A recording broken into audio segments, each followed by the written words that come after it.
AP5, Quarter 4, Week 5. Hakbang sa pagkukumpuni ng kagamitang yari sa kahoy o kawayan ng may pag-iingat.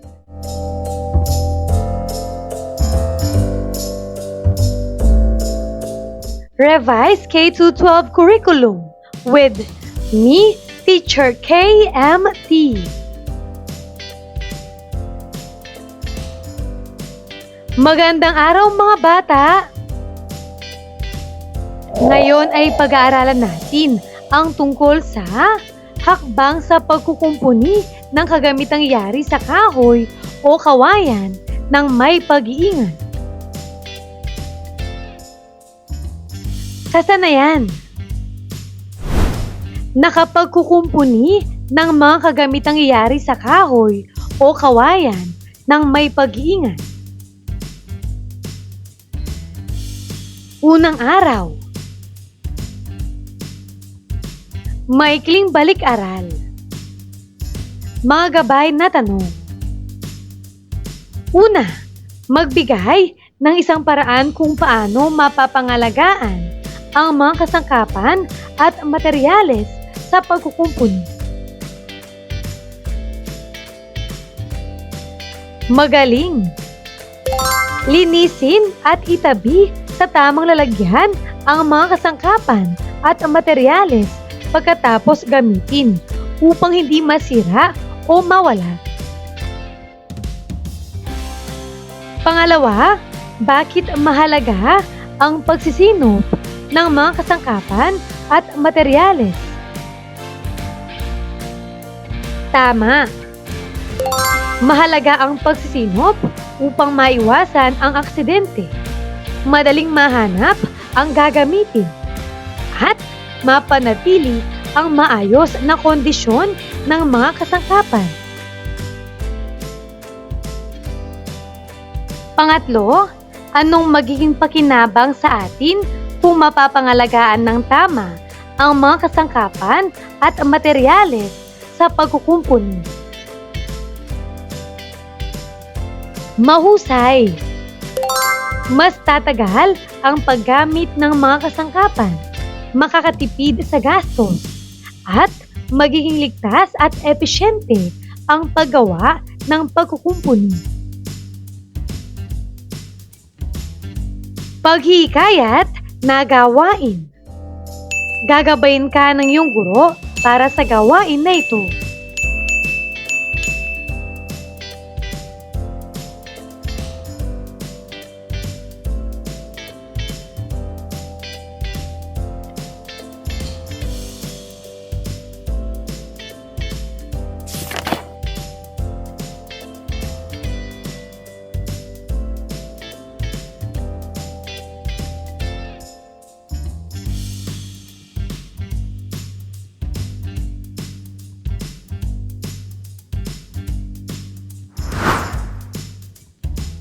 Handa ka na ba?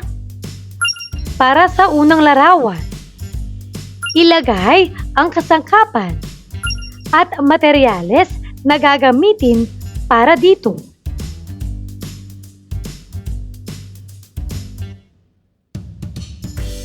Ikalawang larawan,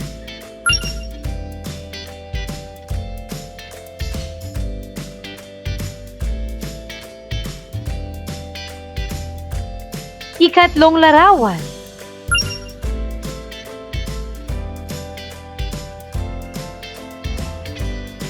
ikaapat,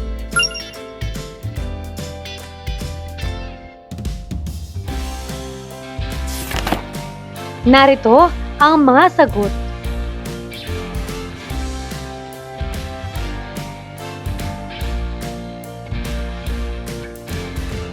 Paglinang sa kahalagahan sa pagkatuto sa aralin. Hindi lahat ng sirang kagamitan ay patapon na. Ang mga ito ay maaari pang magamit muli sa pamamagitan ng pagkukumpuni.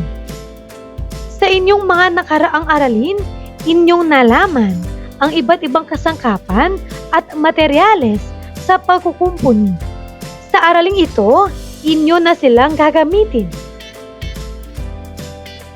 Mahalaga na inyong matutunan ang mga hakbang sa pagkukumpuni dahil isa ito sa mga praktikal na pamamaraan upang makatipid at maiwasan ang paggastos sa mga kagamitang maaari pang pakinabangan o gamitin. Makakatulong din ito upang mabawasan ang mga basura sa ating kapaligiran. Paghawan ng bokabularyo sa nilalaman ng aralin. Una, kusot. Ito ay pinong kahoy na nalalaglag mula sa nilalagaring kahoy.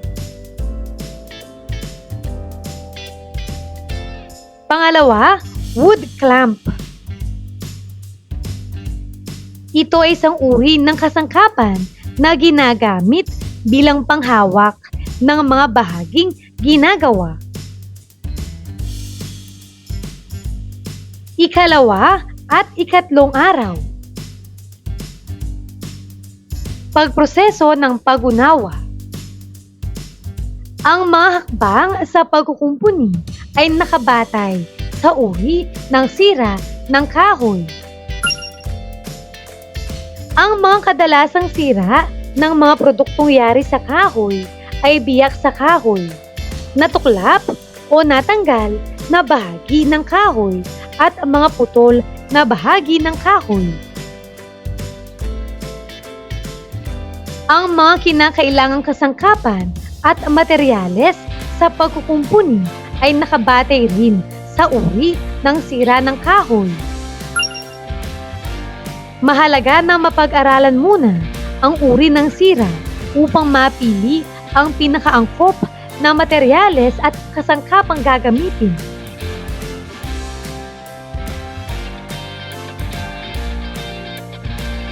Para sa ating aralin, tatalakayin natin ang mga hakbang sa pagkukumpuni ng biyak sa kahoy, natuklap o natanggal na bahagi ng kahoy.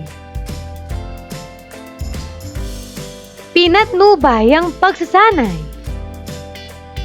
Aralin natin, titik A, hakbang sa pagkukumpuni ng biyak sa kahoy. Ihanda ang mga kasangkapan at materyales na kailangan. Mga materyales: wood filler o masilya, papel de liha o sandpaper sa Ingles, at pinong kusot ng kahoy o sawdust sa Ingles. Linisin ang bahaging lalagyan ng masilya. Siguraduhin wala itong alikabok.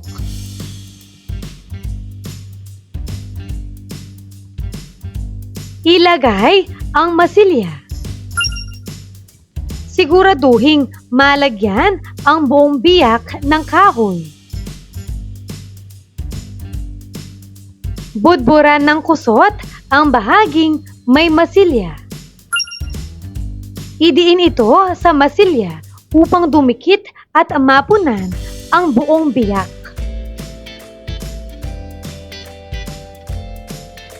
Patuyuin ang masilya at kusot.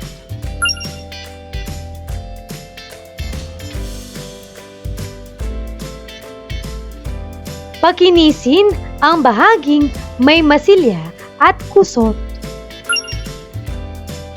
Maaring gumamit ng 100 grit na papel de liha. Para sa titik B, hakbang sa pagkukumpuni ng natuklap o natanggal na bahagi ng kahoy.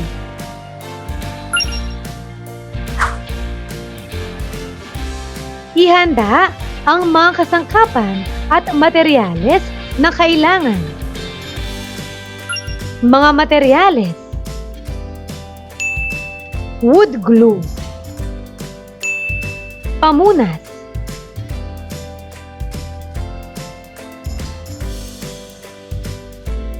Linisin ang bahaging ididikit at bahaging didikitan.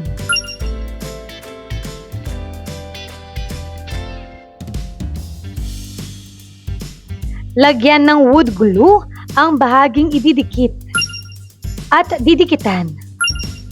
Ikalat ang wood glue gamit ang maliit na brush.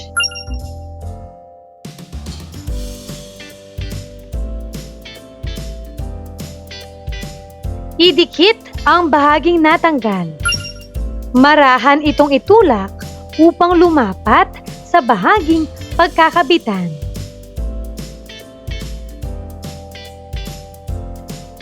Linisin ang mga sobrang wood glue gamit ang pamunas.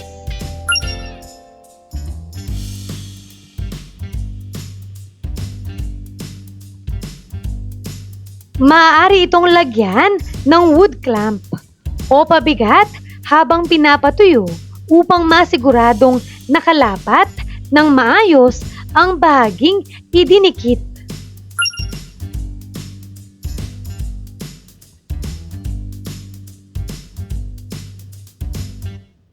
Paglalapat at pag-uugnay. Gagabayin ka ng iyong guro para sa gawain na ito.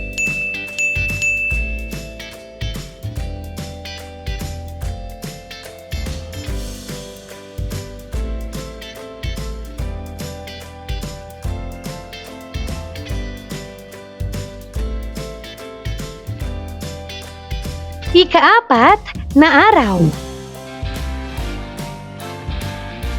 Pabaong pagkatuto.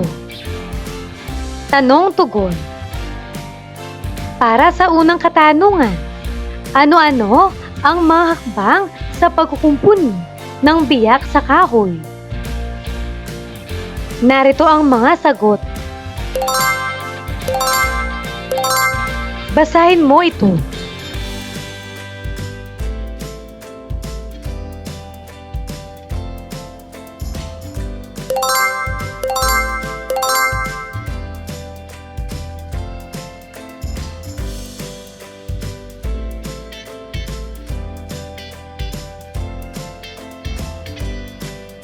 Pangalawang katanungan, ano-ano ang mga hakbang sa pagkukumpuni ng natuklap o natanggal na bahagi ng kahoy? Narito ang mga sagot. Basahin mo.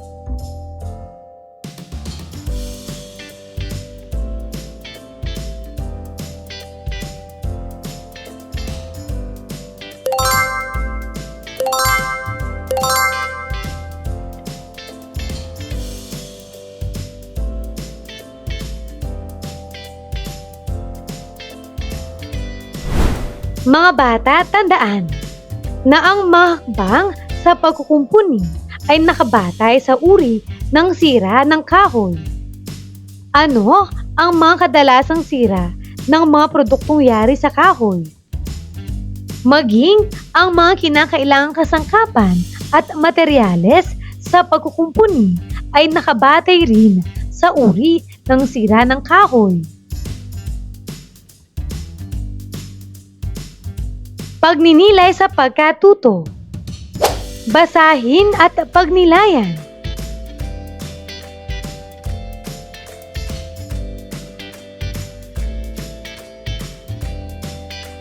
Pagsusulit. Panuto. Tukuyin kung tama o mali ang isinasaad ng mga sumusunod na pangusap. Isulat ang tama kung ito ay tumutukoy sa tamang hakbang sa pagkukumpuni. Isulat naman ang mali kung hindi ito tumutukoy sa tamang hakbang sa pagkukumpuni. Una, ang unang hakbang sa pagkukumpuni ay ang paghahanda ng mga kasangkapan at materyales na kinakailangan.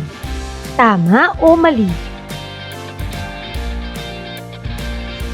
Ito ay tama. Pangalawa, ang mga hakbang sa pagkukumpuni ay nakabatay sa uri ng sira. Tama o mali? Tama. Pangatlo, kailangang linisin ang sirang bahagi ng kukumpunihin. Tama o mali? Tama. Pang-apat, angkop na gamitin ang masilya bilang pandikit. Tama o mali? Mali. Panglima, para sa pagkukumpuni ng natuklap o natanggal na bahagi ng kahoy, kailangan lagyan ng wood glue ang bahaging ididikit at didikitan. Tama o mali? Tama. Pang-anim, angkop na tapalan ng wood glue ang biyak sa kahoy. Tama o mali? Mali.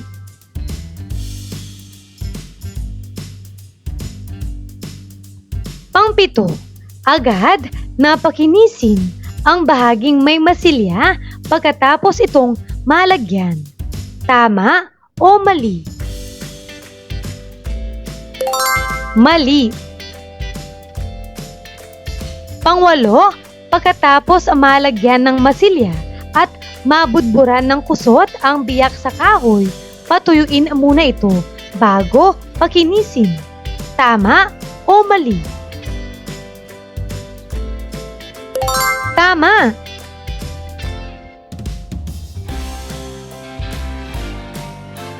Pang-siyam, maaaring gumamit ng wood clamp o pabigat sa bahaging idinikit upang masigurado na nakalapat ito sa pagdidikitan. Tama o mali? Tama. Pang-sampu, linisin ang mga sobrang wood glue gamit ang pamunas. Tama o mali? Tama.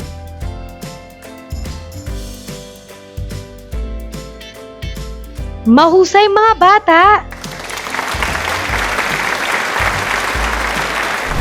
Ano ang mga natutuhan mo sa araw na ito? Ngayong araw na ito, natutuhan ko ang tungkol sa hakbang sa pagkukumpuni ng kagamitang yari sa kahoy o kawayan ng may pag-iingat. Maraming salamat sa pakikinig mga bata. Sana ay may natutuhan kayo. Huwag mong kalimutan, pindutin ang like, share at subscribe.